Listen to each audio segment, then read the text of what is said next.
Coca-Cola Djibouti. Zaineba, une employée de Kubesh, 28 ans de carrière, qui a commencé par Sémirami au temps de caissière, puis muté au casino dès son ouverture au titre de responsable des caisses. Puis le magasin Casino est confié à Dakir, qui a lui aussi commencé par bas, mais qui a bénéficié des faveurs de Jordana Kubesh. Ensuite Dakir l'a promu au poste de son adjoint.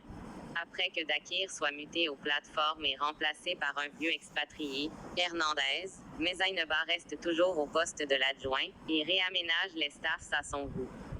Étant propriétaire d'une petite supérette située à Makamukaram, des rumeurs circulent au casino, qu'à la fermeture du magasin et après que les personnels ont quitté le magasin, Zaineba embarque divers articles et marchandises destinés à son supérette dans son taxi.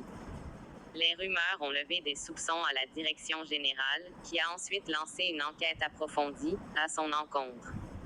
Finalement, la direction avait suffisamment des preuves que Zaineba, la directrice adjointe, avait éludé la caisse par ruse, en faisant passer les marchandises et denrées pour périmés, soldes, expirés, décaissement ou cassés. Et cela depuis longtemps, à l'époque de Dakir. Ainsi, Zaineba a été suspendue de son travail le 25 février 2021. La direction avait mis en place des mesures préventives et a mis à jour les systèmes des caisses de tous les magasins. Quelques jours plus tard, Zaineba était officiellement licenciée, et avec l'appui de tous les Arabes et de AMR, elle a eu ses indemnités en faveur.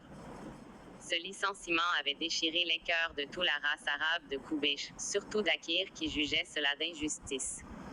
Soudain, Zaineba réapparaît dans le magasin des jouets, Grand Recré du Mall, autant que responsable adjointe, 3 mois après son licenciement.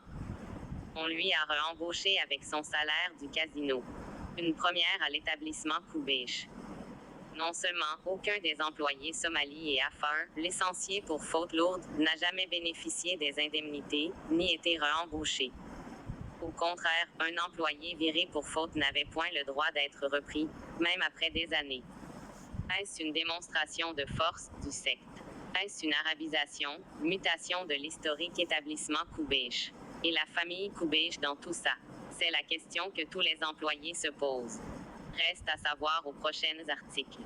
Vive Kubesh et ses employés. Longue vie à la famille Kubesh. Vive la République de Djibouti. Longue vie à la famille présidentielle.